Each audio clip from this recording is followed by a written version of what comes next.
유월절 엿새 전에 예수께서 베다니에 이르시니 이곳은 예수께서 죽은 자 가운데서 살리신 나사로가 있는 곳이라. 거기서 예수를 위하여 잔치할세 마르다는 일을 하고 나사로는 예수와 함께 앉은 자 중에 있더라. 마리아는 지극히 비싼 향유고 순전한 나드 한 근을 가져다가 예수의 발에 붓고 자기 머리털로 그의 발을 닦으니 향유 냄새가 집에 가득하더라.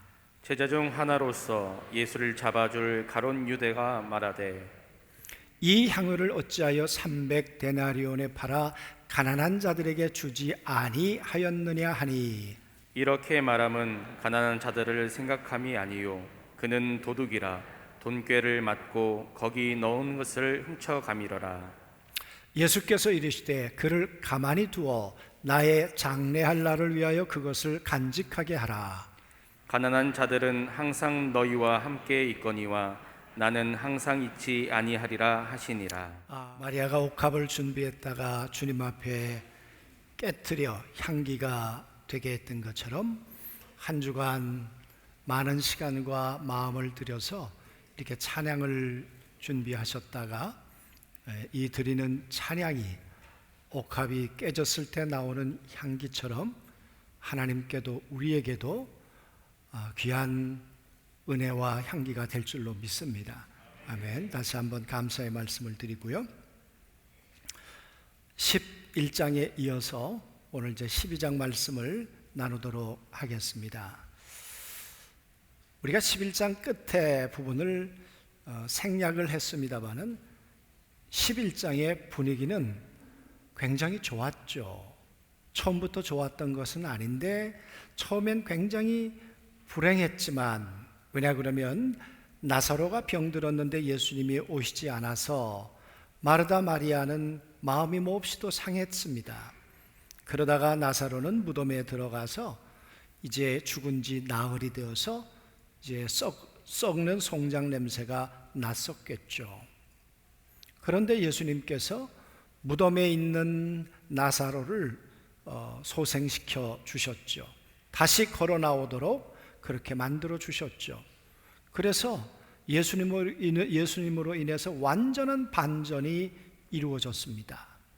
그래서 무덤을 깨트리고 죽음을 깨트리고 슬픔을 깨트리고 슬픔을 기쁨으로 바꾸셨고 무덤을 생명으로 바꿔주셨던 분이 예수님이시지요.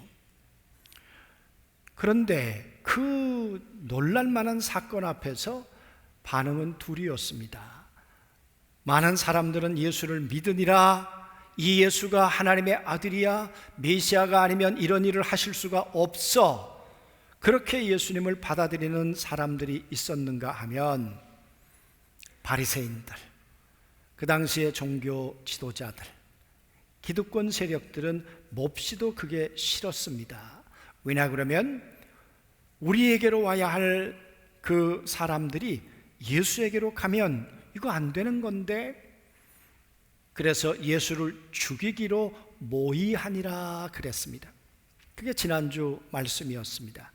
그리고 11장이 끝나는 마지막 절에 보면 이런 말하자면 이제 홍보물이 붙었습니다.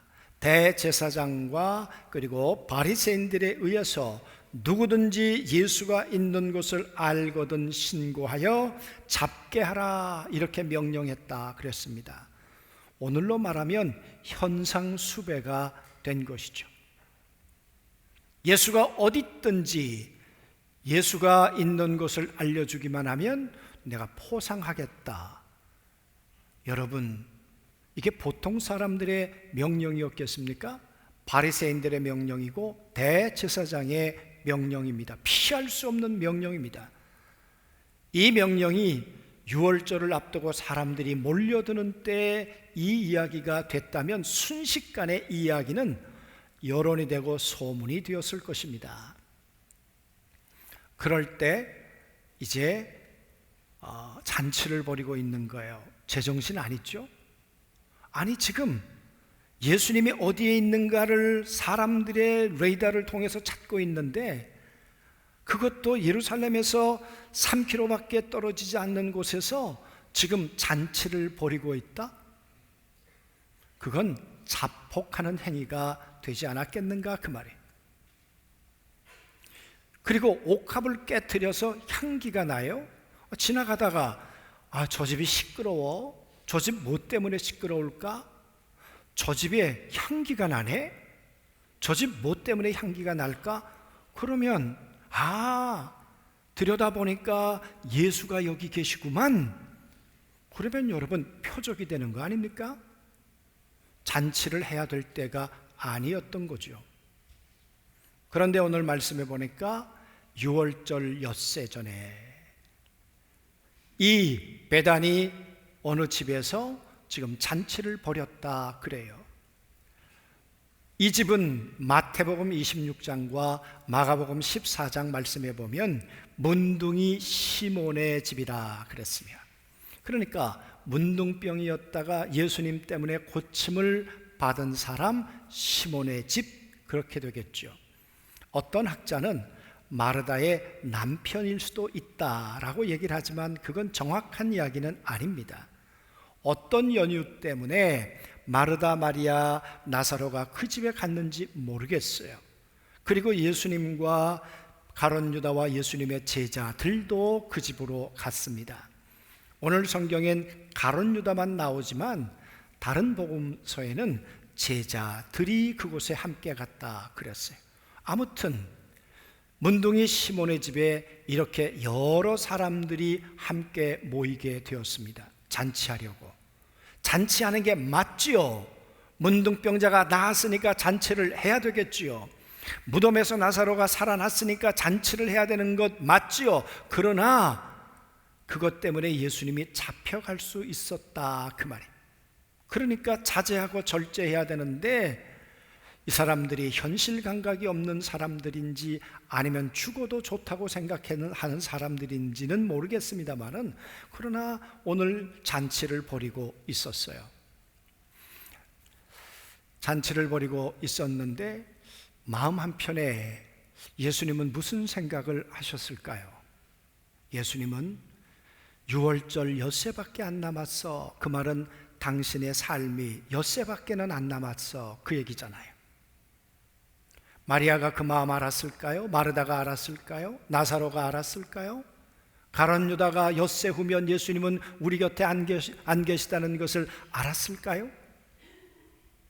그러나 성경은 6월절 엿새 전에 문둥이 시몬의 집에서 이런 일이 일어났어. 그리고 사람들의 모습을 그려주고 있습니다.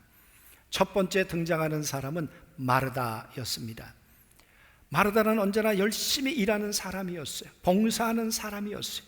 예수님, 그러면 예수님을 위해서 아낌없이 내 시간도 깨트리고 내 돈도 깨트리고 내 육체를 깨트려서라도 예수님을 위해서 뭔가 하지 않으면 견딜 수 없는, 어쩌면 일을 사랑하는 사람이 마르다였죠. 나쁠 거 없잖아요.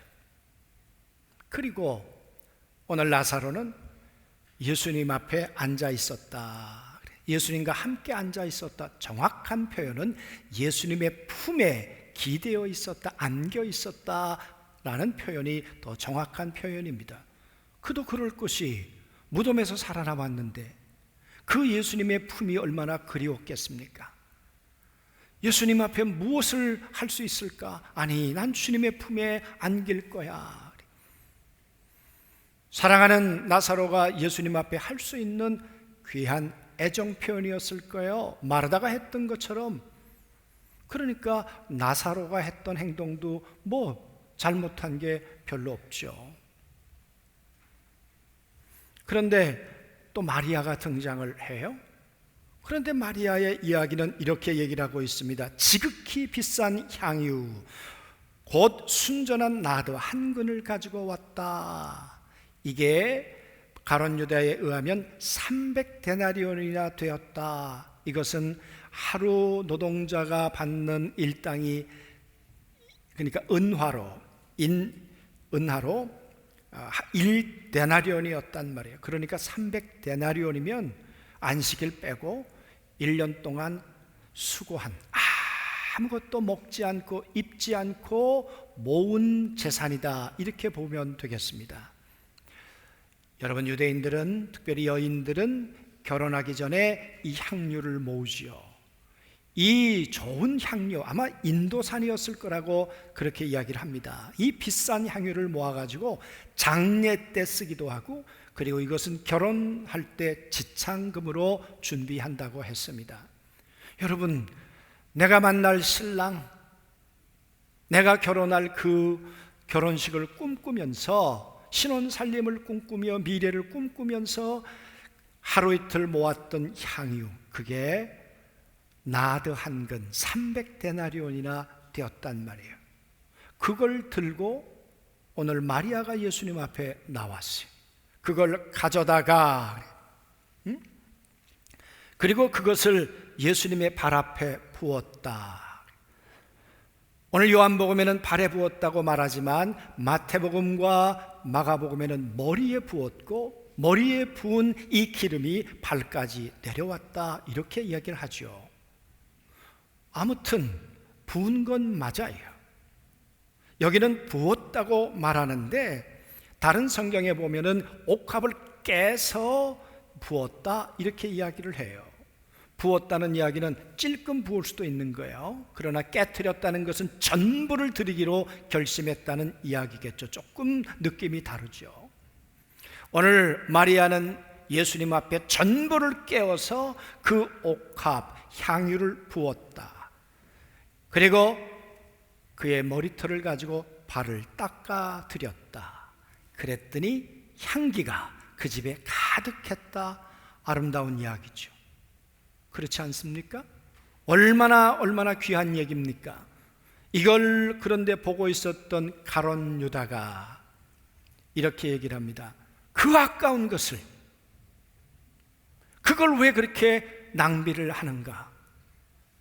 300데나리온이나 되는 그 나도 한 근이 가난한 자들에게 얼마나 유용할 텐데, 베다니는 가난한 동네예요. 문둥병자들이 모여있는 동네라고도 그래요. 그러니까 얼마나 굶주린 사람들이 많았겠습니까?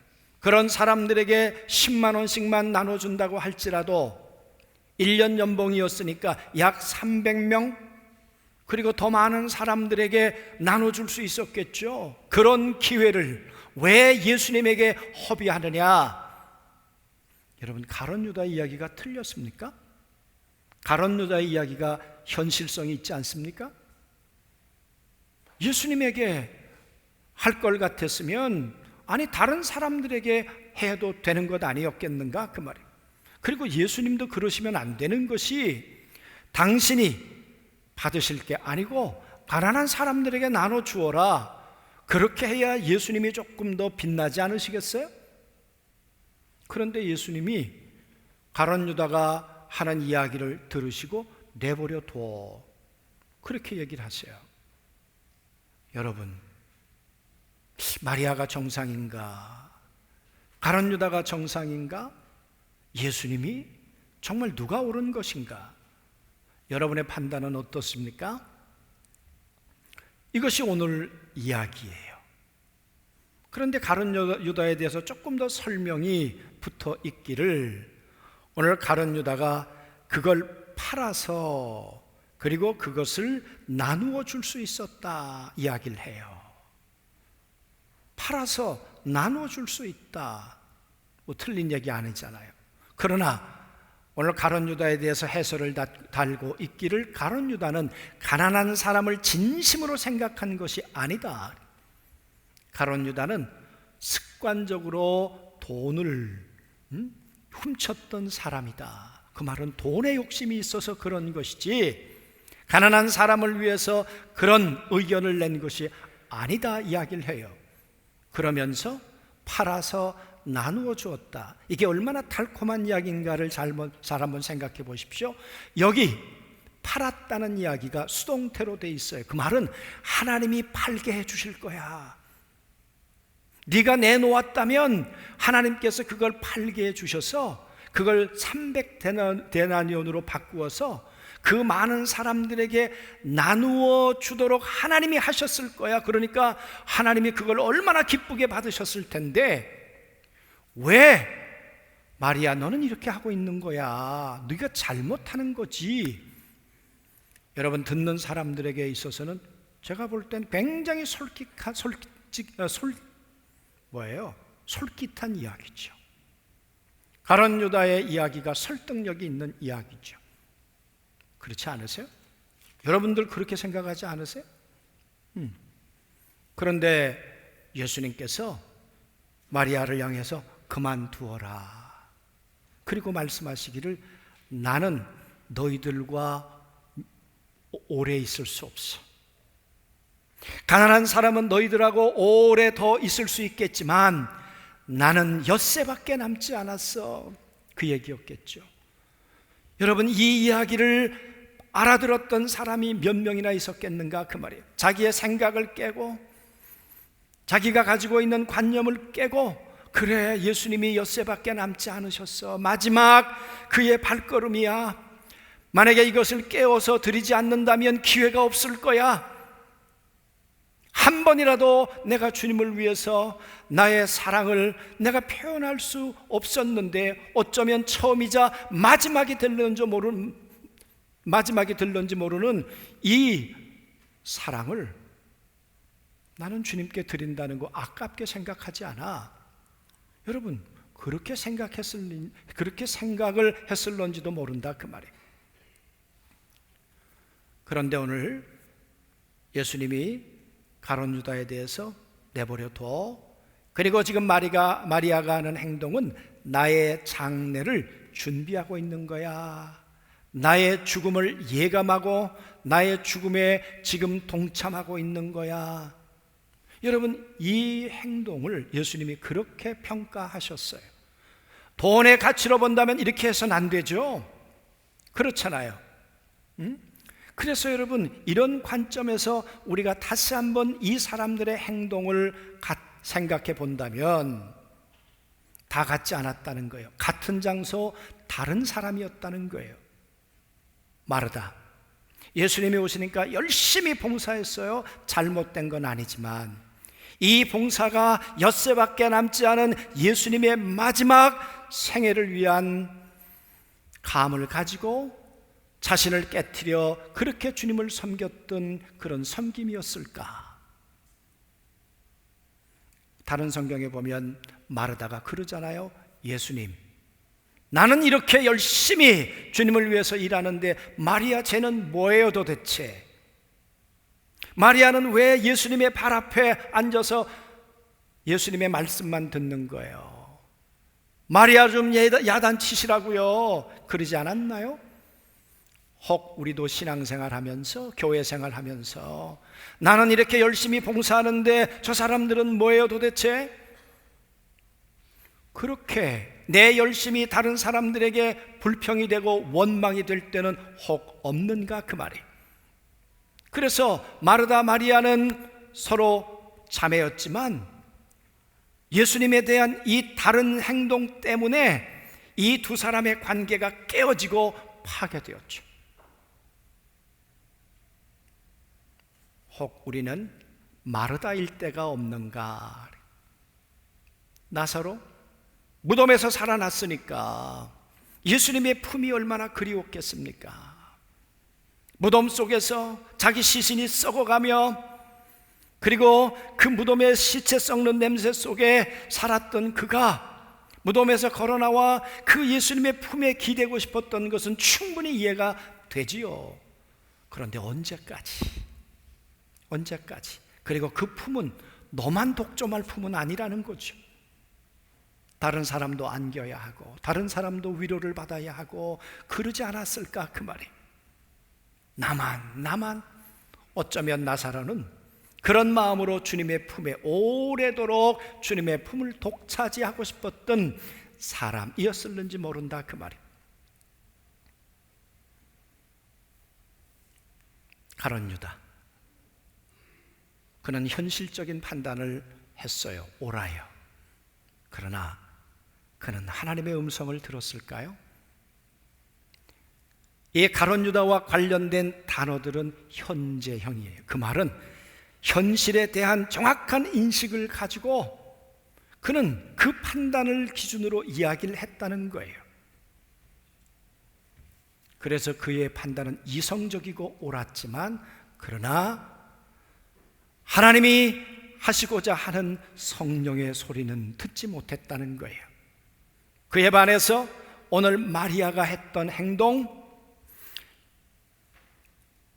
이 옥합을 가져다가 발에 붓고 닦았다, 그리고 향기가 가득했다라는 이 단어는 어떤 의미를 가지고 있는가 하면, 하나님의 음성을 듣고 나는 그 옥합을 주님을 위해서 준비한 게 아니에요. 나는 결혼을 위해서 나는 준비했어요. 그런데 한순간 성령께서 마리아의 마음속에, 마리아야, 그걸 하나님께 드려야 한다, 그런 성령의 음성을 듣고 자기의 생각을 깨트렸다는 거예요.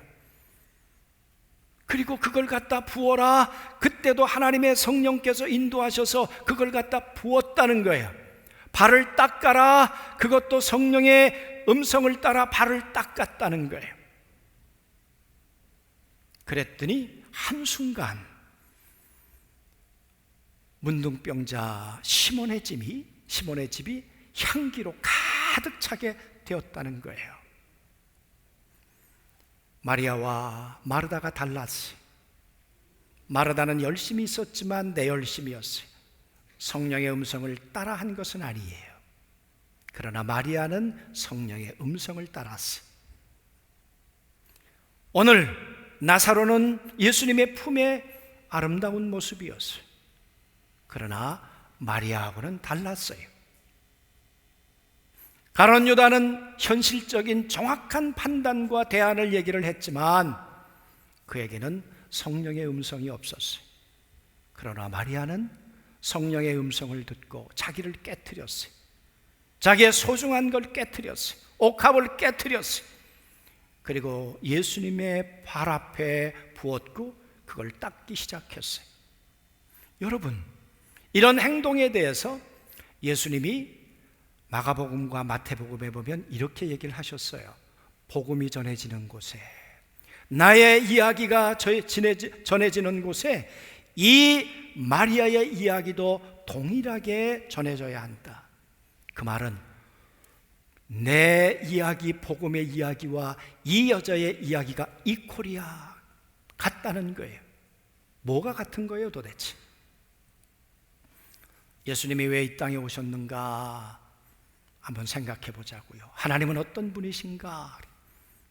하나님은 당신의 가슴을 깨트리신 분이죠. 인간에 있는 이 땅에 있는 인간들이 온통 나를 배신하고 등을 돌렸는데 예수님은 하나님의 세상을 이처럼 사랑하사, 인간을 향한 사랑을 예수님은 하나님은 절대로 포기할 수 없으셨어요. 그래서 당신의 가슴을 찢고 이 땅 가운데 하나님의 아들 예수 그리스도를 마국간에 사람의 모습으로 보내신 분이 우리 하나님이신 걸 믿습니다. 하나님이 가슴을 깨트리지 않았다면, 하나님이 미움을 가지고 계셨다면, 그랬다면 하나님의 아들을 이 땅 가운데 보내실 수 있었겠습니까? 예수님이 이 땅에 오실 때 생각해 보자고요. 무엇 때문에 오셨는지. 예수님이 이 땅에 오신 것은 자기의 육체를 깨트리기 위해서 오셨죠. 채찍에 맞음으로 나음을 입도록 하기 위해서, 징계를 받음으로 평화를 누리도록 하기 위해서, 그릇 행하여 각기 제 길로 갔지만 이 모든 인간의 죄를 당신의 육체를 찢어서 깨트려서 내 안에서 나오는 이 피가 사죄의 피가 되고 보혈이 되어서 인간을 다시 살게 하시려고 당신의 육체를 깨트리기 위해서 오신 분 예수. 그래서 오늘 예수님은 나는 깨트리기 위해서 왔어. 오늘 마리아가 자신을 깨트렸잖아. 옥합을 깨트렸잖아. 여인이 머리를 풀어서 남자 앞에 엎드린다는 게 쉽겠습니까? 그리고 자기의 머리카락으로 발을 닦는다? 이것은 자기를 완전히 깨트리지 않으면 못하는 행동이죠. 예수님을 위해서 모든 걸 깨트린 거예요. 옥합만 깨트린 게 아니에요. 자기의 명예도, 자기의 미래도 모든 걸 깨트려서 오늘 예수님 앞에 드렸다. 그러니까 마리아가 깨트려서 드렸던 전적 헌신과 하나님 앞에 내 육체를 깨트려서 엿새 후에 드리는 이 헌신은 같았다는 거예요. 그래서 내 복음의 이야기가 전해지는 곳에서는 이렇게 자기를 깨트린 마리아의 이야기도 동일하게 전해져야 하고, 뿐만 아니라 나는 너희들도 그랬으면 좋겠다. 오늘 여러분과 저의 삶을 향해서도 내가 옥합을 깨트리듯 마리아가 자신의 옥합을 깨트리듯 너희의 삶도 복음을 위해서, 하나님을 위해서, 나를 위해서 성령의 음성을 듣고 깨트리는 사랑의 사람이 되었으면 좋겠다. 그게 주님이 우리에게 주시는 음성인 줄로 믿습니다. 여러분, 오늘 말씀을 통해 사랑은 뭐라고 우리 가운데 말씀하십니까? 사랑은 깨트리는 거죠. 사랑은 내가 가지고 있는 가치를 깨트리는 거죠. 소중한 것을 깨트리는 거죠.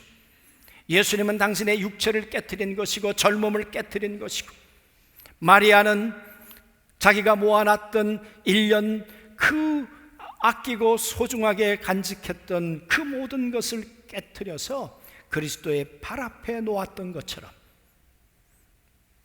사랑은 말이 아니라 동사이고 사랑은 행동이었던 것이죠. 사랑하는 성도 여러분, 우리는 무엇을 깨트려 보았습니까? 그리고 같은 장소 다른 사람이었던 것처럼 오늘 이 사람들 가운데 나는 누구일까? 그 말이, 나는 마리아일까? 마르다일까? 나는 나사로일까? 나는 가룟 유다일까? 나는 시몬일까? 여러분, 나는 누구이냐? 그 말이. 예수님은 마리아만을 위해서 옥합을 깨트리셨을까요? 예수님은 가룟 유다를 위해서도 옥합을 깨트리셨죠. 자신의 육체를 깨트리셨죠. 그래서 가룟 유다에게 13장에 들어가면 마지막 성찬을 베푸시고 발을 닦아주셨죠. 가룟 유다야, 지금이라도 네가 네 자신을 깨트렸으면 좋겠다. 내가 너를 위해서 내 육체를 깨트려 피를 흘려 내가 너를 용서할 거거든. 예수님은 가룟 유다를 위해서도 옥합을 깨트리셨고, 마리아를 위해서도, 마르다를 위해서도, 그리고 나사로를 위해서도 옥합을 깨트리셨죠. 사랑하는 성도 여러분, 우리는 어느 땐 마리아였다가 또 마르다였고 그렇지 않습니까? 어느 땐 가룟 유다였다가 나사로이고 그렇지 않습니까? 감사한 것은 예수님께서 마리아만을 위해서 옥합을 깨뜨렸다면 우리에게는 희망이 없습니다. 그러나 우리 주님은 우리가 원수되고 죄인되고 연약했음에도 불구하고 우리를 위해서 옥합을 깨뜨리면서 내가 너희들한테 기대한다. 사랑은 깨트리는 거야.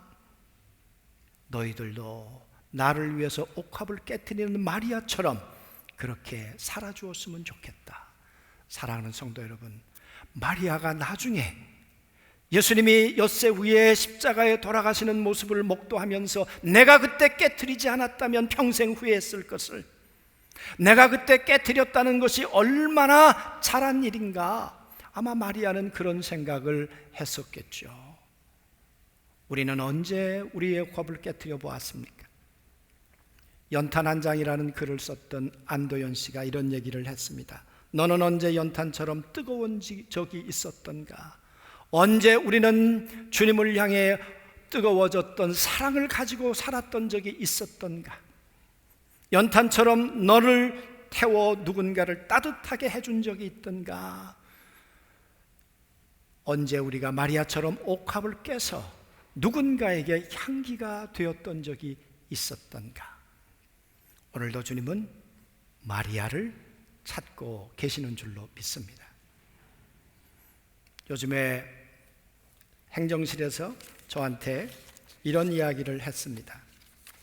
목사님, 기도자를 찾는데 참 힘이 들어요.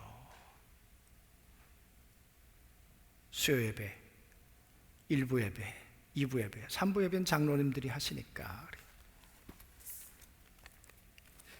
옥합을 깨지 않으면 힘들죠.